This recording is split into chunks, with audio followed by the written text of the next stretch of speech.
Hello नमस्कार, मी नेहा माझ्या leave life simple या चॅनलमध्ये तुमच्या सगळ्यांचं खूप खूप स्वागत करते। कढई आणि पातेल्यावरचे जे अगदी काळे कुट्ट डाग असतात, अगदी काळपट झालेले डाग असतात, ते तुम्हाला जर झटपट काढायचे असतील तर ही एक ट्रिक तुम्ही नक्की यूज करा। तुमचे भांडे जे आहे अगदी चमकतील, नव्यासारखे ते भांडे वाटतील। तर खराब झालेली भांडी जी आहेत, कधी कधी बघा काहीतरी एखादी कढई असते किंवा कुठलं आपण पातेलं म्हणतो, तर ते आपल्याला खूप म्हणजे त्याच्यामध्ये आपण करण्याची आपल्याला सवय झालेली असते। मी सारखं वापरून आहे ना, ते भांडं जे आहे ते खराब होऊन जातं। खराब म्हणजे भरपूर ते काळं झालेलं असतं। आपण भलेही आपल्याकडे भांडे घासायला मावशी असतील किंवा आपण स्वतः घासत असू, ते आपण रोज घासून पुसून अगदी त्याला भरपूर साबण लावतो, काही लिक्विड सोप वापरतो, पण तरी पण त्या भांड्यावरचे जे काळे डाग आहे ते आपण जात नाही। आणि आपल्या महिलांचं कसं आहे की एखाद्या भांड्याची किंवा कढईची आपल्याला सवय झाली ना, मग त्याच्यातच आपण रोज भाजी करतो। बऱ्याचशा महिलांचं असं असतं सुद्धा। तर बघा, कढई आणि पातेल्यावरचे जे काळे कट्ट डाग असतात, तर ते झटपट काढण्यासाठी अगदी सोपी ट्रिक मी तुम्हाला आज सांगणार आहे, की जेणेकरून तुमच्या आवडीची भांडे तुम्ही अगदी नव्यासारखे करू शकाल।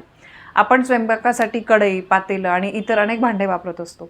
कधी कधी कढईमध्ये बघा आपण तळतो वगैरे, किंवा एखादा पदार्थ भांड्याला खाली लागला तर ते भांडं जे आहे मग ते आणि आपला गॅस चालू असतो, तर त्यामुळे ते डाग जे आहे ते अगदी पक्के बसतात आणि बऱ्याचदा भांड्यांना बाहेरून काळे डाग पडतात आणि हे डाग भांड्यांना चिकट असल्यामुळे ते नुसत्या घासण्याने आणि घासणीने घासून ते जात नाही आणि खूप जोर देऊन ते घासावं लागतं।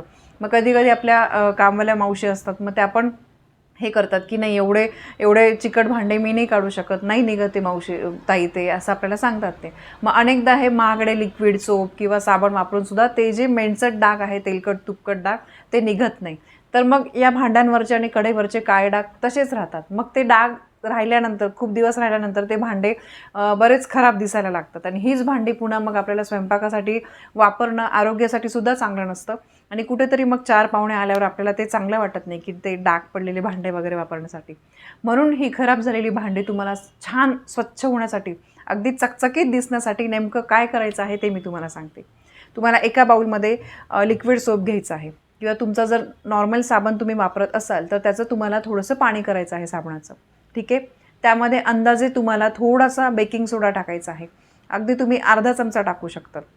आता भांडं किती मोठं आहे त्याच्यावर तुम्हाला ते ठरवायचं आहे। आता समजा छोटं एवढंसं पातेलं आहे किंवा कढई आहे, तर त्याच्यामध्ये तुम्ही वाटीवर थोडंसं लिक्विड सोप घ्या, त्यामध्ये अर्धा चमचा तुम्ही बेकिंग सोडा घाला, ठीक आहे। आणि त्याच्यानंतर तुम्हाला त्यामध्ये कोका कोला, जे आपलं कोल्ड्रिंक आहे, तर कोका कोला टाकायचं आहे आणि हे मिश्रण चांगलं एकजीव करायचं आहे।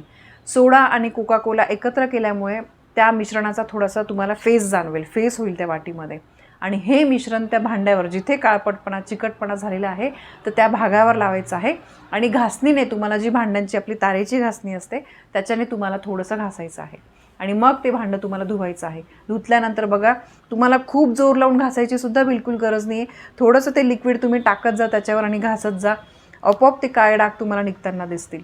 आणि बघा, घासणीला सुद्धा अगदी काळा काळा पाणी निघताना तुम्हाला दिसेल आणि मग हे भांडं तुम्हाला स्वच्छ धुवायचं आहे। एकदम भांडं तुमचं चकाकेल, अगदी नव्यासारखं वाटेल। बेकिंग सोडा आणि कोका कोला यामध्ये असलेल्या रासायनिक काही पदार्थांमुळे ती जी प्रक्रिया होते त्याच्यामुळे भांड्यांवर जो चढलेला लेप आहे, तेलकटपणा आहे, तुपकटपणा आहे, तो निघून जाण्यासाठी मदत होते।